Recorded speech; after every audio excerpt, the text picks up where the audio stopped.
సామాజిక చైతన్యాల వాడగా ఈరోజు విజయవాడ కనిపిస్తా ఉంది. భారతరత్న బాబాసాహెబ్ డాక్టర్ భీమ్రావ్ అంబేద్కర్ గారి మహావిగ్రహం, స్టాచ్యూ ఆఫ్ సోషల్ జస్టిస్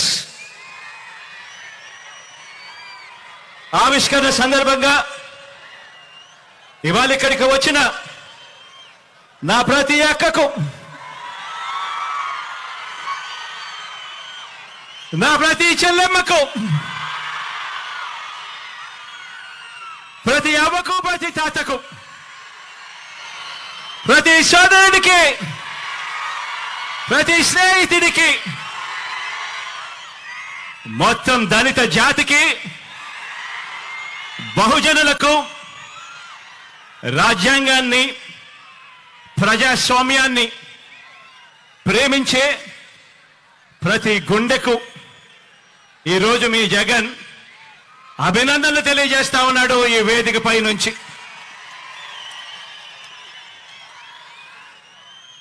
ఈ మహావిగ్రహం ఇది స్టాచ్యూ ఆఫ్ సోషల్ జస్టిస్, అంటే సామాజిక న్యాయ మహాశిల్పం. ఎప్పుడైనా కూడా ఇటువంటి విగ్రహాన్ని చూసినప్పుడు మామూలుగా అమెరికాలో స్టాచ్యూ ఆఫ్ లిబర్టీ అనే అమెరికాలో మనకు కనిపిస్తూ ఉంటుంది. ఆ స్టాచ్యూ ఆఫ్ లిబర్టీ అంటే అమెరికా అని చెప్పి దాన్ని విన్నాం, దాని గురించి మనం మాట్లాడతాం. కానీ ఇక మీదటి నుంచి స్టాచ్యూ ఆఫ్ సోషల్ జస్టిస్ అంటే ఇక నుంచి ఇండియాలో విజయవాడ అని చెప్పి ఇక మీదటి నుంచి మారుమోగుతుంది.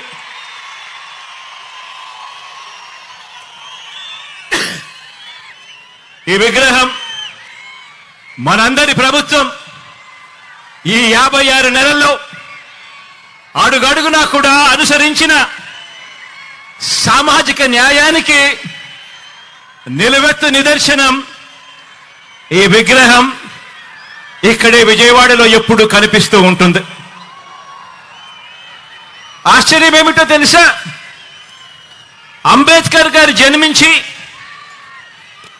133 సంవత్సరాల తరువాత కూడా, అంబేద్కర్ గారు మరణించిన 68 సంవత్సరాల తరువాత కూడా ఈ విగ్రహాన్ని స్టాచ్యూ ఆఫ్ సోషల్ జస్టిస్ కింద, సామాజిక న్యాయ మహాశిల్పం కింద ఈ రోజుకి కూడా ఏర్పాటు చేసుకుంటా ఉన్నాం. ఆలోచన చేయమని అడుగుతా ఉన్నా. ఎందుకు చేస్తా ఉన్నాము? కారణం, ఈ విగ్రహం వేల సంవత్సరాల భారత సామాజిక చరిత్రను, వేల సంవత్సరాల భారత సామాజిక చరిత్రను, ఆర్థిక చరిత్రను, మహిళా చరిత్రను మార్చిన ఓ సంఘ సంస్కర్త, ఓ మరణం లేని మహనీయుడి విగ్రహం ఈ విజయవాడలో ఈరోజు ఆవిష్కారం అవుతా ఉంది. బాబాసాహెబ్ మన భావాల్లో ఎప్పుడూ కూడా బతికే ఉంటాడు. ఎప్పటికీ కూడా మన అడుగుల్లోనూ, మన బ్రతుకుల్లోనూ, మన భావాల్లోనూ ఆయన ఎప్పటికీ కూడా కనిపిస్తూనే ఉంటాడు. ఈ దేశంలో పెత్తందారితనం మీద, అంటరానితనం మీద, కుల అహంకార వ్యవస్థల దుర్మార్గుల మీద, ఆ దుర్మార్గాల మీద, అక్కచెల్లెమ్మలపై వివక్ష మీద పోరాటాలకు నిరంతరం స్ఫూర్తి ఇస్తూనే ఉంటాడు ఆ మహామనిషి. విజయవాడలో, అది కూడా స్వాతంత్ర సమర చరిత్ర ఉన్న మన స్వరాజ్య మైదానంలో, అది కూడా 75వ రిపబ్లిక్ డేకు సరిగ్గా వారం రోజుల ముందర మనం ఆవిష్కరిస్తా ఉన్న ఈ అంబేద్కర్ గారి మహాశిల్పం, మహాశిల్పం. ఈ విగ్రహం కూడా నేను చెప్తా ఉన్నాను, ఈ విగ్రహం చూసినప్పుడల్లా కూడా ఈ విగ్రహం పేదల హక్కులకు, మహిళల హక్కులకు, మానవ హక్కులకు, ప్రాథమిక హక్కులకు, సమానత్వ ఉద్యమాలకు, రాజ్యాంగ హక్కులకు నిరంతరం కూడా ఈ విగ్రహం స్ఫూర్తి ఇస్తూనే ఉంటుంది అని చెప్పి కూడా ఈ సందర్భంగా తెలియజేస్తా ఉన్నా. ఈరోజు ఒకసారి గమనించినట్టయితే ఆయన అంటరానితనం మీద, ఆధిపత్య భావజాలం మీద ఓ తిరుగుబాటుగా ఆయనను ఎప్పుడు చూసినా కూడా, ఆయన విగ్రహాన్ని ఎప్పుడు జ్ఞాపకం చేసుకున్నా కూడా మనకు కనిపిస్తూనే ఉంటాడు. ఈరోజు ఆయన సమసమాజ భావాలకు నిలువెత్తు రూపంగా కూడా ఎప్పుడూ కూడా మనందరికీ కూడా ఆయన గురించి ఆలోచన చేసినప్పుడల్లా కూడా మనందరికీ కూడా కనిపిస్తూనే ఉంటాడు. ఆయన రాజ్యాంగ హక్కుల ద్వారా, రాజ్యాంగ న్యాయాల ద్వారా నిరంతరం కూడా మనల్ని కాపాడే ఒక మహాశక్తిగా ఆయన మనందరికీ కూడా స్ఫూర్తినిస్తూనే ఉంటాడు. తమ గొంతు విప్పులేని దళిత వర్గాలకు, అల్పసంఖ్యాకులకు, వాయిస్లెస్ పీపుల్కు, అంటే తమ గొంతు వినిపించలేని ఆ అట్టడుగు ఉన్న ఆ వర్గాలకు ప్రత్యేక నియోజకవర్గాలను ఏర్పాటు చేయాలని, వారికి రిజర్వేషన్ను కల్పించాలని చరిత్ర గరితిని మార్చిన పూనా పాక్ట్ జరగడానికి కారకులు ఆ అంబేద్కర్ గారు. ఈరోజు దళిత జాతి నిలబడింది అన్నా కూడా, అల్పసంఖ్యాకులు నిలబడగలుగుతా ఉన్నారు అని అన్నా కూడా, రిజర్వేషన్లను కల్పించి ఒక్క తాటిపై వాళ్ళ నిలబెట్టే కార్యక్రమం జరిగింది అని అంటే అది ఆ అంబేద్కర్ గారి స్ఫూర్తి అని చెప్పడానికి గర్వపడతా ఉన్నా. ఈరోజు ప్రతి వాడలో ఉన్న ఆయన విగ్రహం అణగారిన వర్గాలకు నిరంతరం కూడా ధైర్యాన్ని ఇస్తుంది, శక్తినిస్తుంది, అండనిస్తుంది, ఒక మహాశక్తిగా తోడుగా నిలబడుకుంటుంది. చదువుకునేందుకు వీలు లేదని తరతరాలుగా కూడా అణిచివేసిన వర్గాలలో తాను జన్మించి చదువుకునేందుకు మాకు మాత్రమే హక్కుంది అని చెప్పి అనుకునే వర్గాల కన్నా కూడా, వాళ్ళందరికన్నా కూడా ఇంకా గొప్పగా చదువుకున్న ఓ విద్యా విప్లవం అంబేద్కర్ గారు. ఆయన బడిలో చదువుకుంటా ఉన్న రోజుల్లో ఆయన దళితుడు కాబట్టి తన తరగతి గదిలో మంచినీరు తాగాలంటే ఆ గదిలో ఉన్న కుండలో నుంచి గ్లాస్ ముంచుకొని నీరు తాగడానికి వీల్లేదట. ఆ బడిలో ప్యూను దళిత విద్యార్థికి నీటిని ఆయన తెచ్చుకున్న గ్లాసులో నుంచి పైనుంచి పోసేవాడట. ఒకసారి అంబేద్కర్ గారు ఆయన చెప్పిన మాటలు ఒక్కసారి వింటే, బడికి ఏ రోజైనా కూడా ప్యూన్ రాకపోతే ఆ రోజు నాకు తాగడానికి మంచినీళ్లు కూడా లేనట్టే అని చెప్పి అనే మాటలు ఒక్కొక్కసారి బాధ కలిగిస్తాయి. ఒక్కొక్కసారి జరుగుతా ఉన్న ఆ నిజాలను చూసినప్పుడు ఇంకా మనము ఎక్కడ ఉన్నాము అని చెప్పి అనిపించే మాటలు ఇవి. అలాంటి అంటరానితనాన్ని తాను స్వయంగా అనుభవించి దాని మీద ఒక తిరుగుబాటును, ఓ విప్లవాన్ని, ఓ స్వాతంత్ర పోరాటాన్ని, వీటి అన్నిటినీ కూడా ఉమ్మడిగా చూస్తే, ఉమ్మడి చేస్తే ఆ పోరాటానికి రూపమే అంబేద్కర్ గారు.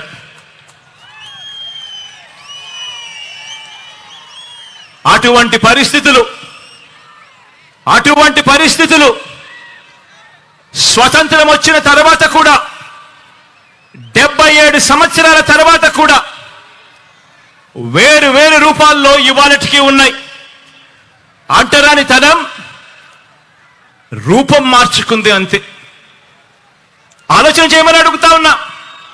అంటరానితనం అంటే కేవలం ఫలానా వ్యక్తుల్ని కేవలం భౌతికంగా ముట్టుకోకూడదు, దూరం పెట్టడం మాత్రమే అంటరానితనం కాదు.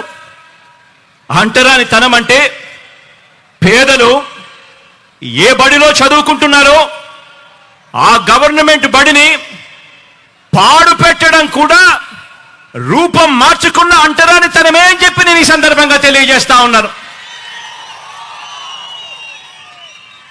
డబ్బులున్న పిల్లలకు, డబ్బులున్న వారి పిల్లలకు ఒక మీడియం, పేద పిల్లలకు మరో మీడియం అని వివక్ష పాటించి పేద పిల్లలు తెలుగు మీడియంలోనే చదవాలని, వారు ఇంగ్లీష్ మీడియంలో చదవరాదని బరి తెగించి వాదించడం కూడా రూపం మార్చుకున్న అంటరానితనమే.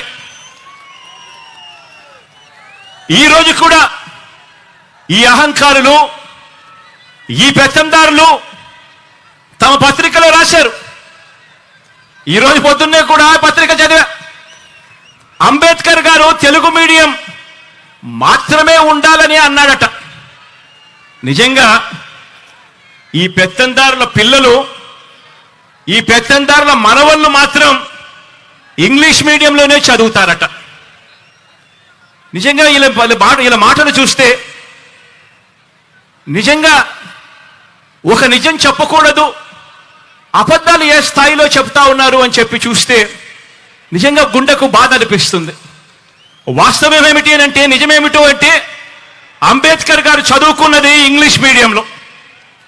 ఆయన పిల్లవాడిగా 4వ తరగతి ఇంగ్లీష్ మీడియంలో 4వ తరగతి ఆయన పాస్ అయినప్పుడు ఆయన బంధుమిత్రులంతా కూడా పండగ చేసుకున్నారట. కానీ ఈ పెత్తందారుల పత్రిక, ఆ ఈనాడు పత్రిక, కానీ ఆ పత్రిక ముసుగులో తాము పాటించే ఈ అంటరానితనాన్ని, అబద్ధాలతో అందమైన మేకప్ వేయాలనుకున్న ఇలాంటి దుర్మార్గులు, ఇలాంటి నీచులు మన దళితులకు, మన బహుజనులకు వ్యతిరేకులు, చివరికి చరిత్ర కూడా ఇలాంటి వాళ్ళు వక్రీకరిస్తూ రాతలు రాస్తా ఉన్నారు అనంటే ఏ స్థాయికి నిజంగా పాత్రికేయం పడిపోయింది అని చెప్పి ఆలోచన చేయమని కోరుతా ఉన్నా. ఈరోజు పేద కులాల వారు ఎప్పటికీ కూడా తమ పొలాలలో పనివారుగానే ఉండిపోవాలట. పేద కులాల వారు ఎప్పటికీ కూడా తమ ఇళ్లలో పనివారుగానే ఉండిపోవాలట. తమకు సేవకులుగా ఉండిపోవాలట. చిన్న చిన్న వృత్తులు, చిన్న చిన్న వ్యాపారాలు మాత్రమే వాళ్ళు చేసుకోవాలట. తమ అవసరాలు తీర్చే వారిగా మాత్రమే వాళ్ళు మిగిలిపోవాలట. ఇలాంటి ఆలోచనలు కూడా రూపం మార్చుకున్న అంటరానితనమే. పేదలు ఏ హాస్పిటల్లోకి వైద్యం చేయించుకుంటున్నారో ఆ గవర్నమెంట్ హాస్పిటళ్లలో ఎక్కడైతే పేదలకు ఉచితంగా వైద్యం అందుతా ఉందో అటువంటి హాస్పిటల్ అన్నీ కూడా నీరుగార్చడం, పేదలు ఏ బస్సుల్లో అయితే ఎక్కుతున్నారో ఆ ఆర్టీసీని కూడా ప్రైవేట్కు అమ్మేయాలని అనుకోవడం, ఇవన్నీ కూడా రూపం మార్చుకున్న అంటరానితనమే. ఏ పౌర సేవ కావాలన్నా కూడా, ఏ పథకం పేదవాడికి కావాలన్నా కూడా ఆ పేదలు లంచాలు ఇచ్చుకుంటూ, వివక్షకు లోనవుతూ, కార్యాలయాల చుట్టూ తిరుగుతూ, జన్మభూమి కమిటీల చుట్టూ తిరిగేలా వారి సహనాన్ని పరీక్షించడం కూడా రూపం మార్చుకున్న అంటరానితనమే. అవ్వ తాతలకు పెన్షన్ కావాలన్నా, రైతన్నలకు ఎరువులు కావాలన్నా పొద్దున్నే లేచి పొడువాటి లైన్లలో ఆ క్యూలలో నిలబడి, చివరికి ఆ క్యూలలోనే మనుషులు చనిపోతున్నా కూడా పాలకుల గుండె కరక్కపోవడం కూడా, ఇవన్నీ కూడా రూపం మార్చుకున్న అంటరానితనమే. ఈ అంటరానితనంలో, పేదల మీద పెత్తందారి భావజాలంలో ఇవన్నీ కూడా భాగాలే. ఎస్సీల అసైన్డ్ భూముల్ని కూడా కాజేసి తాము గజాల లెక్కన అమ్ముకోవాలనుకున్న రియల్ ఎస్టేట్ రాజధానిలో పేద సామాజిక వర్గాలకు చోటు లేకుండా తాము మాత్రమే ఒక కోట కట్టుకోవాలన్న కుతంత్రాలు చేయడం కూడా రూపం మార్చుకున్న అంటరానితనమే. రూపం మార్చుకున్న ఈ అంటరానితనం అంటే, పేదల ఇళ్ల నిర్మాణానికి భూములు ఇస్తే సామాజిక సమతౌల్యం దెబ్బతింటుంది అని చెప్పి ఏకంగా కోర్టులకు వెళ్ళి ఆ కోర్టుల్లో కేసులు వేసి సిగ్గు లేకుండా వాదించడం కూడా రూపం మార్చుకున్న అంటరానితనమే. రూపం మార్చుకున్న అంటరానితనం అంటే మన ఎస్సీలు, మన ఎస్టీలు, మన బీసీలు, మన మైనారిటీలు, మన నిరుపేద పిల్లలు చదువుకునే ఆ గవర్నమెంట్ బడులలో ఇంగ్లీష్ మీడియం చదువులు చెప్పడానికి వీల్లేదని కోర్టులకు వెళ్ళి సైతం పిటిషన్లు వేయడం కూడా రూపం మార్చుకున్న అంటరానితనమే. ఆ పేద వర్గాల పిల్లలకు ట్యాబులు ఇస్తే అందులో వారు చూడకూడనివి చూస్తున్నారంటూ వాళ్ళ పిల్లల చేతుల్లో కూడా సెల్ ఫోన్లు ఉన్నాయని, ట్యాబులు ఉన్నాయి అన్న విషయాన్ని ఉద్దేశపూర్వకంగా కూడా మర్చిపోతూ డిజిటల్ లిటరసీని మన పేద పిల్లలకు ఇవ్వటానికి వీల్లేదని చెప్పి కుట్రపూరితంగా రాతలు రాయడం, వాదించడం కూడా రూపం మార్చుకున్న అంటరానితనమే. స్వాతంత్రం వచ్చి 77 సంవత్సరాలు గడుస్తా ఉన్నా కూడా ఇప్పటికీ కూడా అలాగే మిగిలిపోయి ఉన్న ఈ రూపం మార్చుకున్న ఈ అంటరానితనం మీద ఈ 56 నెలలుగా మనం చేస్తా ఉన్న ఒక సామాజిక, ఆర్థిక, రాజకీయ యుద్ధానికి నిలువెత్తు నిదర్శనంగా ఈ అంబేద్కర్ గారి విగ్రహం ఎప్పటికీ కూడా కనిపిస్తానే ఉంటుంది. ఈ విగ్రహం దేశంలోనే కాదు ప్రపంచంలోనే అతిపెద్ద అంబేద్కర్ గారి విగ్రహం అని కూడా చెప్పడానికి గర్వపడతా ఉన్నా. దేశంలోనే కాదు ప్రపంచంలోనే అతిపెద్ద అంబేద్కర్ గారి విగ్రహం అని చెప్పడానికి గర్వపడతా ఉన్నా. ఇది 81 అడుగుల వేదిక మీద ఏర్పాటు చేసి 125 అడుగుల మహావిగ్రహం అంటే 206 అడుగుల ఎత్తైన ఈ విగ్రహం దేశంతో కాదు మనం పోటీ పడేది, ప్రపంచంతోనే పోటీ పడతా ఉన్నామని చెప్పి కూడా ఈ సందర్భంగా తెలియజేస్తా ఉన్నా.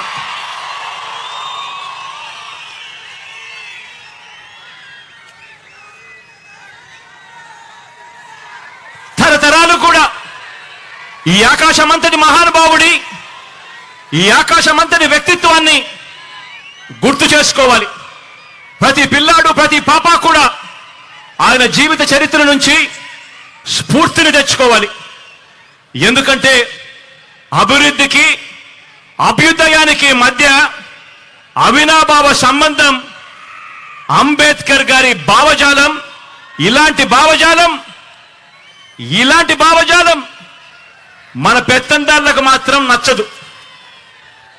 పెత్తందారులు అంటే ఎవరో మీ అందరికీ బాగా ఈ పాటికి అర్థమై ఉంటుంది అనుకుంటా ఉన్నాను.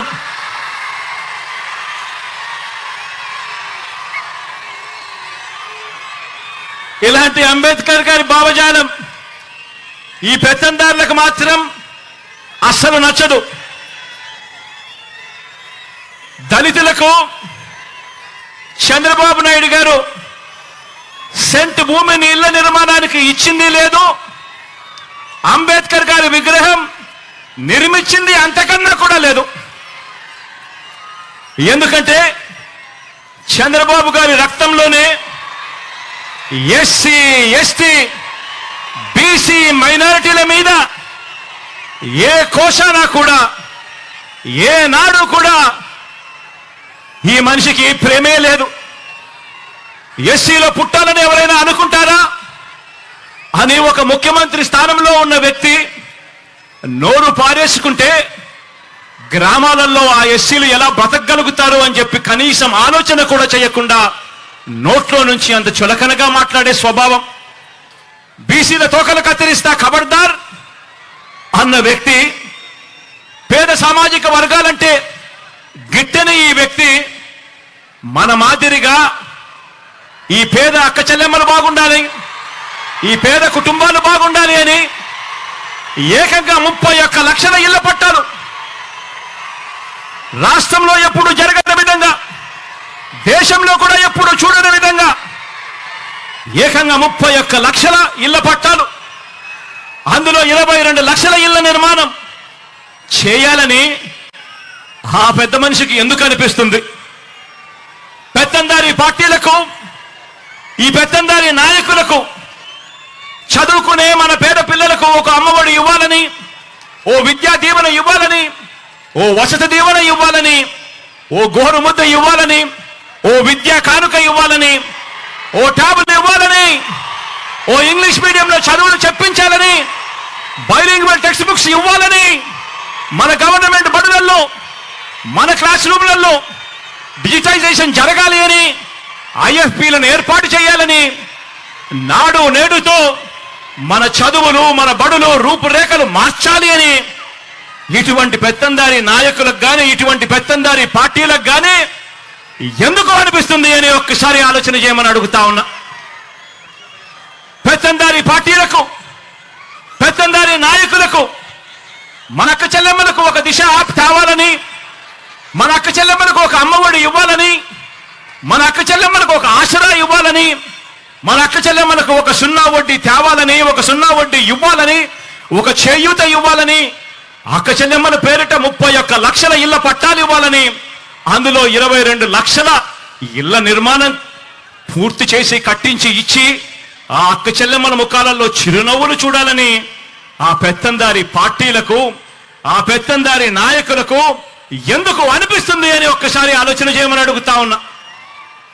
పెత్తందారి పార్టీలకు, ఆ పెత్తందారి నాయకులకు మన రైతన్నలకు పగటిపూట 9 గంటల పాటు ఉచిత విద్యుత్ ఇవ్వాలని, ఒక రైతు భరోసాతో రైతన్నను ఆదుకోవాలని, వారిని చేయి పట్టుకొని నడిపించే ఒక ఆర్బీకే వ్యవస్థను వాళ్ళ ముందరే పెట్టాలి అని చెప్పి ఎందుకు అనిపిస్తుంది అని చెప్పి ఒక్కసారి ఆలోచన చేయమని కోరుతా ఉన్నా. పెత్తందారి పార్టీలకు, పెత్తందారి నాయకులకు, పేదలకు వైద్యం, ఆరోగ్యం పట్ల వారికి ఒక మెరుగైన ఆరోగ్యశ్రీ పథకం రావాలని, ఇవ్వాలని, ఓ ఆరోగ్య ఆసరాతో ఆదుకోవాలని, ఓ 104, ఒక 108 ఫోన్ కొడితే చాలు కుయ్ కుయ్ కుయ్ అంటూ ఆ పేదవాడి ముంగిటికి వచ్చి ఆ పేదవాడికి అండగా నిలబడే పరిస్థితి రావాలని, గ్రామ స్థాయిలోనే ఓ విలేజ్ క్లినిక్ రావాలని, ఓ ఫ్యామిలీ డాక్టర్ కాన్సెప్ట్ తీసుకొని రావాలి అని, హాస్పిటల్లన్నీ కూడా రూపురేఖలు మారాలని, ఆ హాస్పిటల్లో పేదవాడు వైద్యం కోసం వెళితే ఏకంగా 53,000 మంది డాక్టర్లను, నర్సులను హాస్పిటల్లో రిక్రూట్ చేయాలి అని ఎందుకు అనిపిస్తుంది అని చెప్పి ఆలోచన చేయమని కోరుతా ఉన్నా. ఆ పెత్తందారి పార్టీలకు, ఆ పెత్తందారి నాయకులకు గ్రామ స్థాయిలోనే ఒక లంచాలు లేని వ్యవస్థను తేవాలని, గ్రామ స్థాయిలోనే ఓ వివక్ష లేని వ్యవస్థను తీసుకొని రావాలని, గ్రామ స్థాయిలోనే ఓ వాలంటీర్ వ్యవస్థ తీసుకొని రావాలని, గ్రామ స్థాయిలోనే ఓ సచివాలయాలు, వార్డు సచివాలయాలు, గ్రామ సచివాలయాలు తేవాలని, ఓ వివక్ష లేని, ఓ లంచాలు లేని వ్యవస్థ ప్రతి పేదవాడికి కూడా అందుబాటులోకి ఉండాలి, తేవాలి అని ఆ పెత్తందారి నాయకులకు, ఆ పెత్తందారి పార్టీలకు ఎందుకు అనిపిస్తుంది అని చెప్పి ఆలోచన చేయమని కోరుతా ఉన్నా మీ అందరికీ కూడా. ఈ పెత్తందారి పార్టీలకు, ఈ పెత్తందారి నాయకులకు నామినేటెడ్ పోస్టుల్లోనూ, నామినేషన్ మీద ఇచ్చే కాంట్రాక్టుల్లోనూ 50% నా ఎస్సీ, నా ఎస్టీ, నా బీసీ, నా మైనారిటీ అంటూ వాళ్ళకు 50% పదవులు వాళ్ళకే ఇవ్వాలని, ఇచ్చేట్టుగా ఏకంగా చట్టం తీసుకొని రావాలి అని వాళ్ళకు ఎందుకు అనిపిస్తుంది అని ఆలోచన చేయమని అడుగుతా ఉన్నా. మంత్రి మండలిలో, మీ బిడ్డ మంత్రి మండలిలో ఏకంగా 4 డిప్యూటీ సీఎం పదవులు నా నా నా అంటూ నా ఎస్సీలకు, నా ఎస్టీలకు, నా బీసీలకు, నా మైనారిటీలకు మనమిస్తే మంత్రి మండలిలో ఏకంగా 68% మంత్రి పదవులు నా నా నా అంటూ నా ఎస్సీలకు, నా ఎస్టీలకు, నా బీసీలకు, నా మైనారిటీలకు మనమిస్తే సామాజిక పరంగా, రాజకీయ పదవుల్లో దేశ చరిత్రలో ఎప్పుడు చూడని విధంగా ఈ 56 నెలల్లో అడుగులు పడ్డాయి. ఏకకాలంలో శాసనసభ స్పీకర్గా ఒక బీసీ, ఏకకాలంలో శాసనసభ మండలి చైర్మన్ గా ఒక ఎస్సీ, శాసనసభ శాసన మండలి డిప్యూటీ చైర్పర్సన్ గా ఒక మైనారిటీ అక్కకు పెద్ద పీట వేసిన ఏకైక ప్రభుత్వం మీ బిడ్డ ప్రభుత్వం అని కూడా చెప్పడానికి గర్వపడతా ఉన్నా. మనందరి ప్రభుత్వం వచ్చాక రాజ్యసభకు 8 మందిని పంపిస్తే అందులో 4 నా వాళ్ళు అనుకుంటా ఉన్నా, నా ఎస్సీ ఎస్టీ బీసీ మైనారిటీ వర్గాల వారు అని చెప్పడానికి గర్వపడతా ఉన్నా. మన పార్టీ మండలిలో 43 మంది సభ్యులు మన పార్టీలో ఉంటే అందులో 43 మందిలో 29 మంది నా నా నా నేను పిలుచుకుంటా ఉన్నా. నా ఎస్సీ, నా ఎస్టీ, నా బీసీ, నా మైనారిటీ, నా అన్నదమ్ములే, నాకు చెల్లెమ్ములేని గర్వంగా కూడా తెలియజేస్తా ఉన్నా. రాష్ట్రంలో 13 జడ్పీ చైర్మన్ పదవులుంటే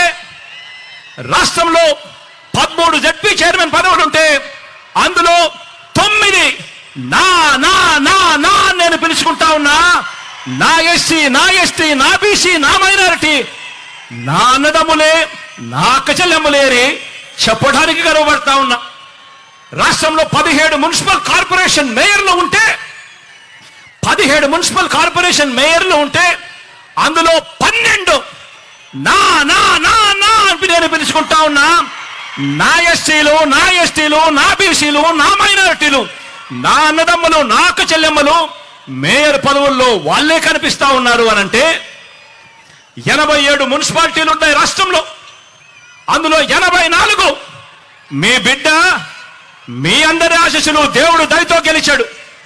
ఆ 84 నీ బిడ్డ గెలుచుకుంటే అందులో నా నా నా నా పిలుచుకుంటూ ఏకంగా ఆ 84లో 58 నా ఎస్సీ, నా ఎస్టీ, నా బీసీ, నా మైనారిటీ మున్సిపల్ చైర్మన్ల పదవుల్లో నా అన్నదమ్ములు, నా అక్క చెల్లెమ్మలు ఇవాళ కనిపిస్తా ఉన్నారు. 196 మార్కెట్ కమిటీ చైర్మన్లు ఉంటే అందులో 117 ఏకంగా నా నా నా నా అని చెప్పి నేను పిలుచుకునే నా ఎస్సీ, నా ఎస్టీ, నా బీసీ, నా మైనారిటీ అన్నదమ్ములు, అక్క చెల్లెమ్మలే ఉన్నారు. 137 కార్పొరేషన్ చైర్మన్ పదవులు ఉంటే అందులో 79 నా ఎస్సీ, నా ఎస్టీ, నా బీసీ, నా మైనారిటీ అని చెప్పి ఆప్యాయంగా నేను పిలుచుకునే నా అన్నదమ్ములు, నా అక్క చెల్లెమ్మలే ఇవాళ అక్కడ కనిపిస్తా ఉన్నారు.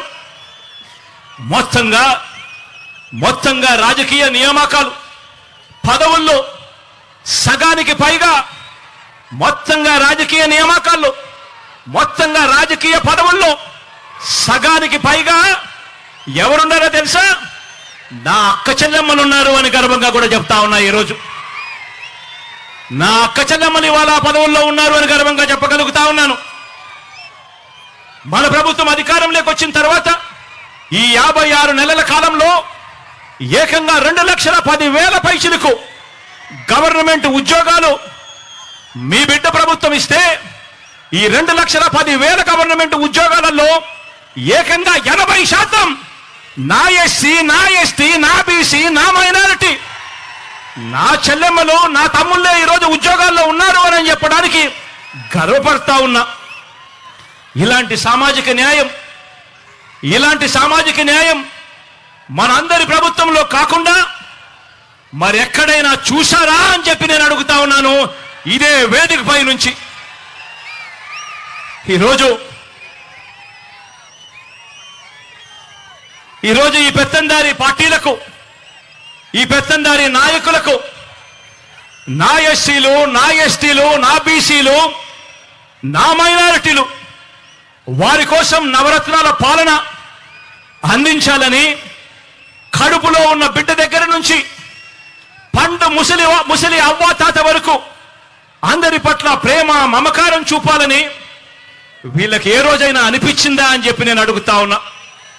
మీ బిడ్డ పాలనలో ఈ 56 నెలల కాలంలో 2,47,000 కోట్ల రూపాయలు నేరుగా మీ బిడ్డను బటన్ నొక్కుతున్నాడు. నా అక్క చెల్లెమ్మల కుటుంబాల ఖాతాల్లోకి నేరుగా డబ్బులు పోతా ఉన్నాయి. ఎక్కడా లంచాలు లేవు, ఎక్కడా వివక్ష లేదు. మరి రాష్ట్రాన్ని దోచుకునేందుకు మాత్రమే రాష్ట్రంలో పదవులు కావాలి అని చెప్పి ఆకాంక్షిస్తా ఉన్న ఈ పెత్తందారి పార్టీలకు, ఈ పెత్తందారి నాయకులకు ఏ రోజైనా కూడా ఇలాంటి వాళ్లకు ఇలా బటన్ నొక్కడం, ఇలా బటన్ నొక్కితే 2,47,000 కోట్లు పేద అక్క చెల్లెమ్మలకు పోయే పరిస్థితి ఉంటుంది, ఇలాంటి కార్యక్రమం చేయగలుగుతాము అని చెప్పి ఏ రోజైనా అనిపించిందా అని చెప్పి ఒక్కసారి ఆలోచన చేయమని కోరుతా ఉన్నా. ఇవన్నీ కూడా సామాజిక న్యాయాన్ని అందించడంలో విప్లవంగా పుట్టిన వ్యవస్థలు.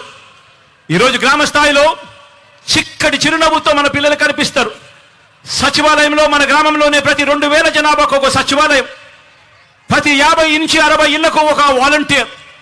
చిక్కటి చిరునవ్వుతో, లంచాలు లేకుండా, వివక్ష లేకుండా ప్రతి అక్క చెల్లెమ్మను, ప్రతి పేదవాడిని, ప్రతి రైతన్నను చెయ్యి పట్టుకుని నడిపిస్తూ ఈరోజు గ్రామ స్వరాజ్యం అంటే ఇది, అంబేద్కర్ గారి కలలుగన్న రాజ్యం ఇది అని చెప్పి ఏకంగా ఆ పిల్లలు, ఆ చెల్లెమ్మలు, ఆ తమ్ముళ్ళు ఈరోజు గ్రామ స్వరాజ్యం అంటే ఇది అని చెప్పి దేశానికే చూపిస్తా ఉన్నారు. ఇవన్నీ కూడా సామాజిక న్యాయాన్ని అందించడంలో విప్లవంగా పుట్టిన వ్యవస్థలు. కాబట్టే మనం ఆచరించిన విధానాలకు ప్రతీకగా ఈ సామాజిక న్యాయ మహాశిల్పం అనే దాన్ని ఈరోజు మనం నిర్మించుకున్నాం. ఈరోజు మనం ఆవిష్కరణ కూడా చేస్తా ఉన్నాము అని ఇవాళ గర్వంగా చెప్తా ఉన్నాను.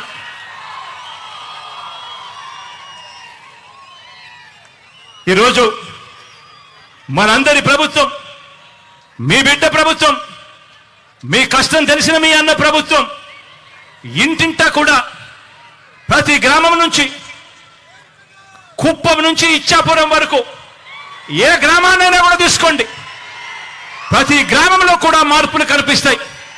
ప్రతి గ్రామంలో కూడా ఇంటింటా కూడా ఒక చదువుల విప్లవం కనిపిస్తుంది.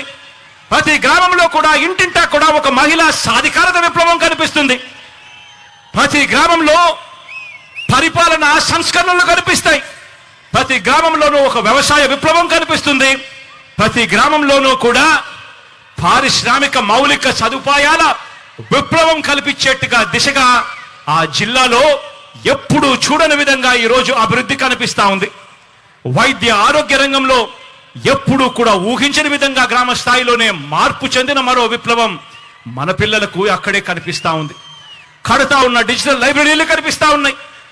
ప్రతి అంశంలోనూ కూడా పేదల అభివృద్ధికి, పేదల అభ్యున్నతికి తీసుకుంటా ఉన్న ప్రతి ఒక్క నిర్ణయానికి కూడా దేవుడు దయ, ప్రజలందరి చల్లని దీవెనలు కలకాలం ఉండాలని చెప్పి ఆ మహానుభావుడి విగ్రహాన్ని ఆవిష్కరించే కార్యక్రమంలోకి ఇక్కడ నుంచి అందరం కూడా బయలుదేరి ఎక్కడికి పోదాము అని చెప్పి కూడా ఈ సందర్భంగా తెలియజేస్తా ఉన్నాను.